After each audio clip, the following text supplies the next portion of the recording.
তোমার মাকে মা বলে ডাক দাও, তোমার মার কলিজা ঠান্ডা হয়ে যায়। আল্লাহ পাক রব্বুল আলামিন ডাক দেয়া বলে, বান্দা তোমাকে আমি আদর করে মায়া করে বানাইলাম, তোমার বাবাকে বাবা বলে ডাক দাও, শুধু একটু লালন পালন করার কারণে তোমার বাবাকে বাবা বলে ডাক দাও, তোমার বাবার কলিজা ঠান্ডা হয়ে যায়। আমি রব্বে কারীম বান্দার জবানের দিকে তাকায়া থাকিয়া বান্দা পিতা মাতাকে ডাক দাও, তোমার মাকে মা বলে ডাক দাও, কোনো সমস্যা নাই, কোনো বাধা নাই। আমি রব্বে কারীম তোমাকে মায়া করে দয়া করে বানাইলাম। একবার যদি আমি রব্বে কারীমকে আল্লাহ বলে ডাক দাও, আমি রব্বে কারীমের কুদরতি কলিজা ঠান্ডা হয়ে যায়।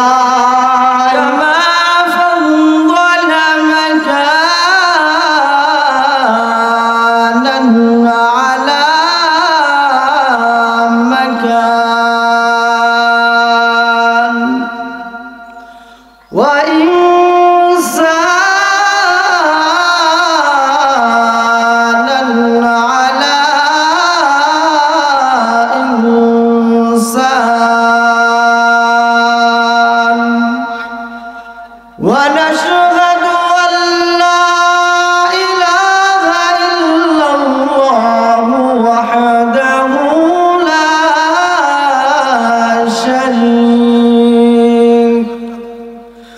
لا شريك له ونشهد أن سيدنا وسندنا وحبيبنا ومولانا محمدا عبده ورسوله. أما بعد فأعوذ بالله من الشيطان الرجيم. يا أيها الذين آمنوا كتب عليكم الصيام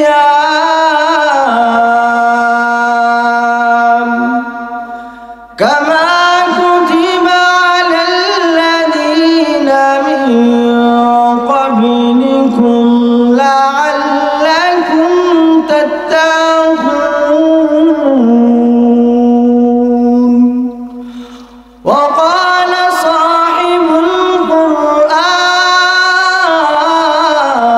القرآن صلى الله عليه وسلم: إن الله تعالى قد أبدلكم فيهما خيرا منهما ويوم الفطر ويوم الأضحى، أو كما قال عليه الصلاة والسلام.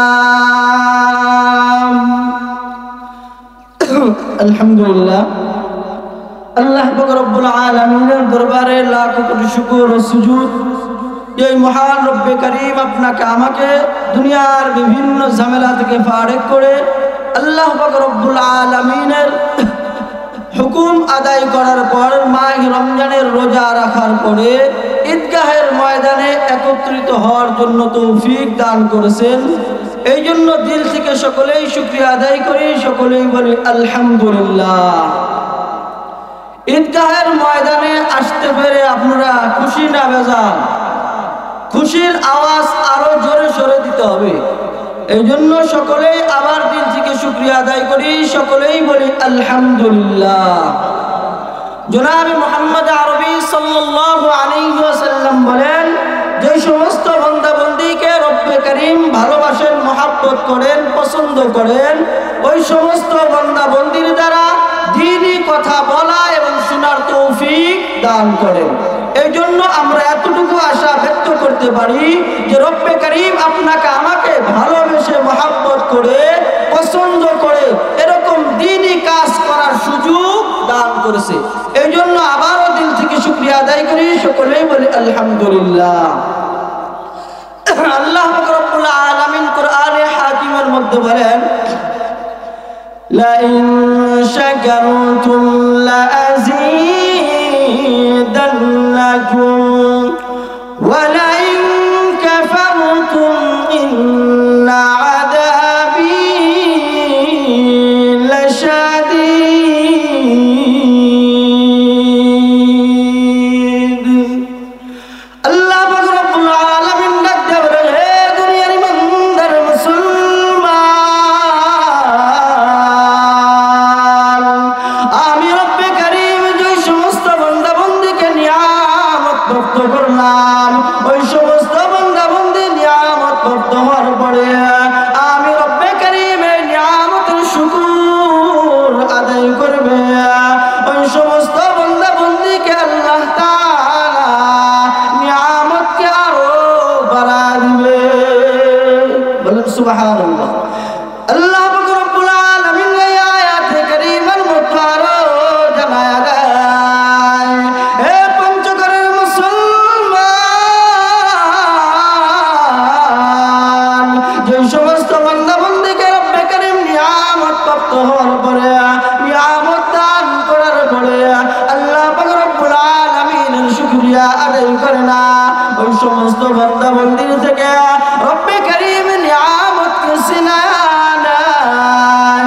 শুধু ছিনায়া নেয় না, আল্লাহ রব্বুল আলামিন বলে, দুনিয়ার জগতের দিকে তাকাও, দুনিয়ার লাইনে যার শক্তিশালী ক্ষমতা বেশি হয় তার আযাব এবং পদক্ষেপ তত কঠিন হয়।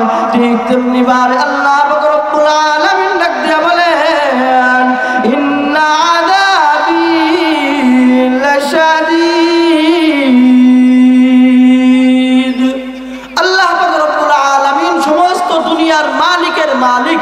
এই জন্য রব্বে কারীম বলে, যে সমস্ত বান্দা বান্দী আমি রব্বে কারীমের নিয়ামত পাওয়ার পরে শুকর আদায় করবে না, ওই সমস্ত বান্দা বান্দীকে আমি নিশ্চয় নিশ্চয় শক্ত আযাবের মধ্যে গ্রেফতার করব। এই জন্য আমাদের নিয়ামতের শুকর আদায় করা দরকার। আল্লাহ রব্বুল আলামিন আপনাকে আমাকে হায়াতের একটা জিন্দেগি দান করেছে। আপনার আমার মতো অনেক ভাই এই হায়াতের জিন্দেগির মধ্যে অনেক নিয়ামত থেকে বঞ্চিত। যেমন আপনার আমার একটা নিয়ামত আছে, হাত পা দান করেছে রব্বে কারীম। আপনি আমি হেঁটে চলে দুনিয়াতে চলাফেরা করতে পারি কি পারি না? আপনার আমার মতো অনেক ভাই আছে যাদেরকে রব্বে কারীম এই নিয়ামত থেকে বঞ্চিত করেছে, করে কি করে না? তারা কিন্তু হেঁটে চলে খেতে পারে না। এই জন্য আল্লাহ রব্বুল আলামিন ডাক দিয়া বলেন যে আমি তোমাকে এমন এমন নিয়ামত দান করলাম, তার মধ্য থেকে এমন একটি নিয়ামত আছে যেই নিয়ামত দান করা উদ্দেশ্য হলো আমি রব্বে কারীমের জিকির এবং স্মরণ বান্দা করবে। কিন্তু বান্দা দুনিয়ার জমিন আসার পরে আল্লাহ তাআলাকে ভুলে যে দুনিয়ার সমস্ত কিছু তার জবান দ্বারা হয়, কিন্তু রব্বে কারীমের জিকির তার জবানে বাইর হয় না। এই জন্য রব্বে কারীম বলেন যে আল্লাহ তাআলা এই নিয়ামতের মধ্য থেকে একটি গুরুত্বপূর্ণ নিয়ামত হলো জবান। আল্লাহ রব্বুল আলামিন এই জবান দিয়ে বান্দা অনেক কিছু করে। দেখবেন দুনিয়ার জমিনের মধ্যে পিতা মাতা আমাদের লালন পালন করে সাধারণত, এর কারণে তাদের বাবা মাকে সন্তানাদি যখন মা বলে ডাক দেয়, তখন দেখা যায় ছেলে সন্তান যখন মা বলতে পারে তার মার কলিজা ঠান্ডা হয় কি হয় না? তো আল্লাহ রব্বুল আলামিন আপনার আমার জবানের দিকে তাকায় থাকে। আল্লাহ রব্বুল আলামিন যে জবান দান করলেন, রব্বে কারীম কুরআনুল কারীমের মধ্যে বিভিন্ন জায়গায় বলে, আলাম নাজআল লাহু আইনাইন। আল্লাহ রব্বুল আলামিন ডাক দেয়া বলে, হে বান্দা, তোমাকে কি আমি এমন নিয়ামত দুইটি চক্ষু, যেই নিয়ামত দান করি নাই? এরকম ভাবে বান্দার দিকে বলতে বলতে এক পর্যায়ে দেখা যায় রব্বে কারীম ডাক দেয়া বলে, বান্দা, তোমাকে আমি এমন একটা জবান দান করলাম, এমন একটা জিহ্বা দান করলাম, যে জিহ্বা দ্বারা তোমার মাকে মা বলে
না হয়ে যায়। কথা বলেন ঠিক না বেঠিক?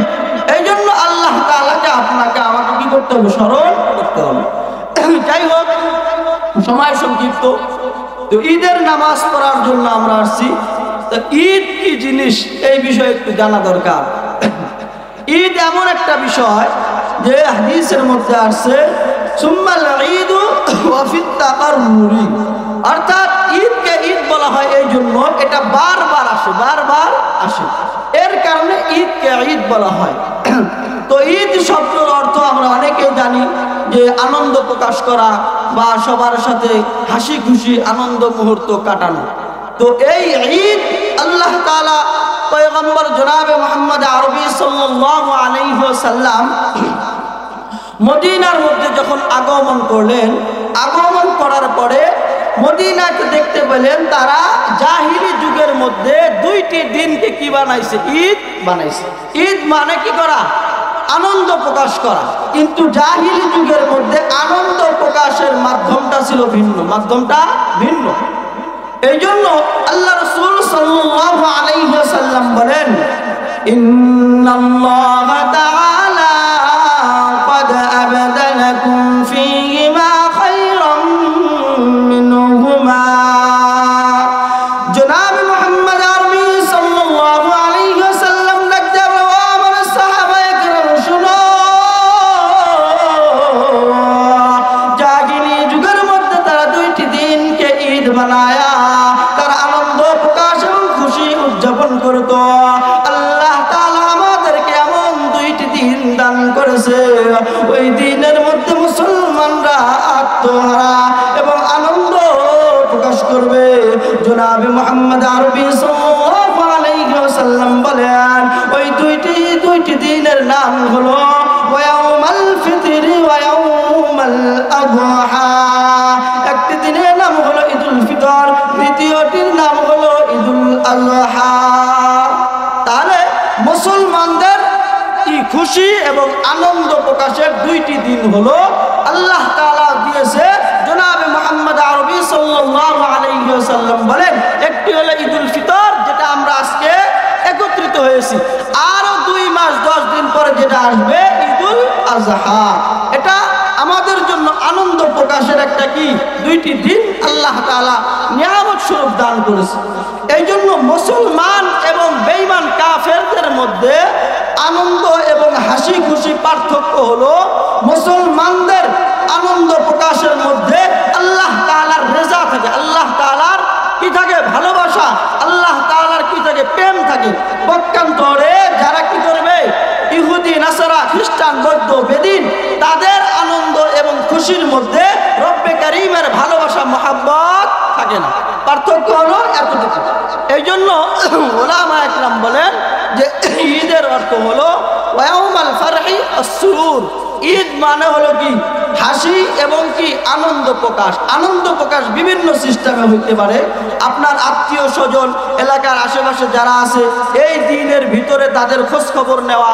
আপনি নিজে খাইলেন, তারা খাইতে পারলো কিনা তাদেরও খোঁজ খবর না, এর মাধ্যমে তাদের সাথে কথাবার্তা বলা, আনন্দ উল্লাস করা, এটা হলো ঈদের কি একটা অর্থ।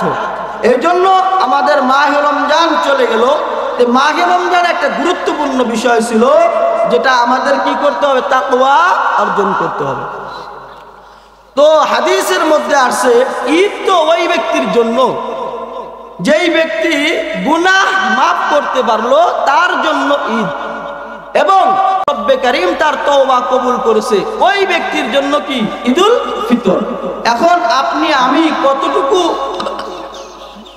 মাফ করতে পারলাম গুনাহ, এবং রব্বে কারীমের দরবার তওবার মাধ্যমে গুনাহ মুক্ত জিন্দেগি গড়াইতে পারলাম, নিজেকে নিজে প্রশ্ন করলে আমরা জানতে পারবো। এই জন্য আমাদের মূল ছিল তাকওয়া অর্জন করতে হবে। তো মাহে রমজানে আল্লাহ তাআলা কোরআনে হাকিমের মধ্যে বলেন তাকওয়ার কয়েকটা স্তর হইতে পারে। তো সময় যেহেতু সংক্ষিপ্ত, আপনারা মনোযোগ দিয়ে শুনবেন, অল্প কিছুক্ষণ বলবো, আজকে মাসআলা বলার সময় নাই। এই জন্য আল্লাহ তাআলা বান্দা তাকওয়া কিভাবে অর্জন করবে, রব্বে কারীম ডাক দিয়া বলেন, ইয়া আইয়ুহাল্লাযীনা আমানু কুতিবা আলাইকুমুস সিয়াম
9টা 15-তে। তো আমরা দুই একটি কথা শুনি। আল্লাহ পাক রব্বুল আলামিন ডাক দিয়া বলেন, ইয়া আইয়ুহাল্লাযীনা আমানু কুতিবা আলাইকুমুস সিয়াম। আল্লাহ পাক রব্বুল আলামিন ডাক দিয়া বলেন, হে ঈমানদারেরা, কুতিবা আলাইকুমুস সিয়াম, আমি রব্বে কারীম তোমাদের উপরে রোজাকে ফরজ করে দিয়েছি। উম্মতে মুহাম্মাদের মধ্যে প্রশ্ন জাগতে পারে, শুধু উম্মতে মুহাম্মাদের জন্য রব্বে কারীম রোজাকে ফরজ করেছে। এই জন্য আল্লাহ পাক রব্বুল আলামিন এই আয়াতে কারীমার মধ্যে জানায় দেয়, ওয়াল্লাযীনা মিন ক্বাবলিকুম। আল্লাহ পাক রব্বুল আলামিন বলেন যদি শুধু উম্মতে মুহাম্মাদের জন্য কি রোজা ফরজ নয়, বরঞ্চ দুনিয়া থেকে যত নবীর উম্মত বিদায় নিয়েছে, অতিবাহিত হয়েছে, সবার জন্যই রোজা ফরজ ছিল। কারণ এই আমাদের মাঘে রমজান ছিল না, কিন্তু রোজা কি ছিল? ফরজ ছিল। এর উদ্দেশ্য কি? এর 1 নম্বর উদ্দেশ্য হলো লাআল্লাকুম তাত্তাকুন, যাতে করে মানুষ তাকওয়া অর্জন করতে পারে, তাকওয়া অর্জন করতে পারে। তাকওয়ার উদ্দেশ্য কি? আপনি আমি মাঘে রমজানে 5 ওয়াক্ত নামাজ পড়তাম গুরুত্বের সহিত, এবং কি মাহে রমজানের রোজা রাখলাম। আজকে মাহে রমজান বিদায়, আমি আজকে ঈদের নামাজ পড়ার পর থেকে আমি নামাজই পড়লাম না, নামাজই পড়লাম না। আমাকে আল্লাহ তাআলার ভয় মসজিদে নিয়ে যাইতে পারলো না, তাহলে বোঝা গেল আমার তাকওয়া অর্জন হয় নাই, তাকওয়া অর্জন হয় নাই। যদি আমাকে মসজিদ রমজান মাস মাঘে রমজান চলে যাওয়ার পরেও মসজিদে আমি কন্টিনিউ যাইতে পারি, জামাতে অংশগ্রহণ করতে পারি, তাহলে বোঝা যাবে আমার তাকওয়া কিঞ্চিত পরিমাণ অর্জন হয়েছে। এই জন্য আমাদের খেয়াল রাখা লাগবে যে মাঘে রমজান বিদায় আমরা সমস্ত আমাল এবং সমস্ত ইবাদত থেকে আমরা কি নিই? বিদায় নিই। এটা হবে না, বরঞ্চ তাকওয়ার উদ্দেশ্য হলো আল্লাহ তাআলার ভয় বান্দার দিলের ভিতরে ফিট হলে কখনো নাফরমানি হবে না। হাসান বসরি রহমতুল্লাহ আলাইহি বলেন যে মুসলমানদের ঈদ শুধু 2টি নয়, বরঞ্চ মুসলমানদের ঈদ হবে প্রত্যেক দিন ঈদ হবে ওই বান্দার যেই বান্দা পুরা দিনে একবারও রব্বে কারীমের নাফরমানি করে নাই। তাহলে বোঝা গেল আপনি আমি যদি নাফরমানি না করি পুরা দিনে, তাহলে আমার জন্য বছরে প্রতিটি দিনই আপনার আমার জন্য কি হবে? ঈদ হবে। এই জন্য নাফরমানি থেকে আমাদের হেফাজত নিতে হবে। নাফরমানি থেকে যেন আল্লাহ তাআলা মুক্ত করে বাঁচায়, আল্লাহ তাআলার গোলামিতে কাটায়। এই ব্যবস্থা কিভাবে করা যায়, রব্বে কারীমের নৈকট্য কিভাবে হাসিল করা যায়, এই চেষ্টা করতে হবে। তাকওয়া অর্জন করলে কি লাভ? আল্লাহ তাআলা অন্য আয়াতে কারিমার মধ্যে বলেন, ওয়ালাউ আন্না আহলাল কুরা আমানু ওয়াত্তাকাউ লাফাতাহনা আলাইহিম বারাকাতিন মিনাস সামাই ওয়াল আরদ। এটা কিছু বলার জন্য সময় 10 মিনিট। আল্লাহ রাব্বুল আলামিন ডাক দিয়া বলেন, হে দুনিয়ার মানুষ,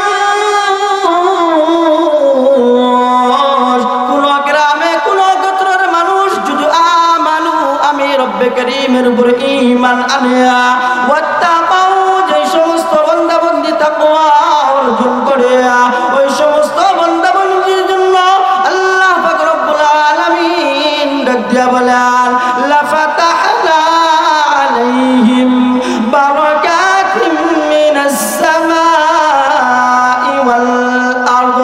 আল্লাহ পাক রব্বুল আলামিন ওই তাকওয়া অর্জনকারীর জন্য রব্বে কারীম ডাক দিয়া বলেন, আসমান এবং জমিনের সমস্ত বারাকা রব্বে কারীম তাকওয়া ওয়ালাকে দান করবে। তাহলে বোঝা গেল তাকওয়া যদি আমরা অর্জন করতে পারি, আল্লাহ তাআলা আসমান এবং জমিনের মধ্যে যত বারাকা আছে সমস্ত বারাকা তাকওয়া অর্জনকারীকে কি করবে? দান করবে। এই জন্য তাকওয়ার বহুত গুণ, তাকওয়া অর্জন করা চাই। আল্লাহ তাআলা এই মাঘে রমজান আপনাকে আমাকে দান করেছিলেন, একমাত্র উদ্দেশ্য হলো বান্দা কি করবে? তাকওয়া অর্জন করবে।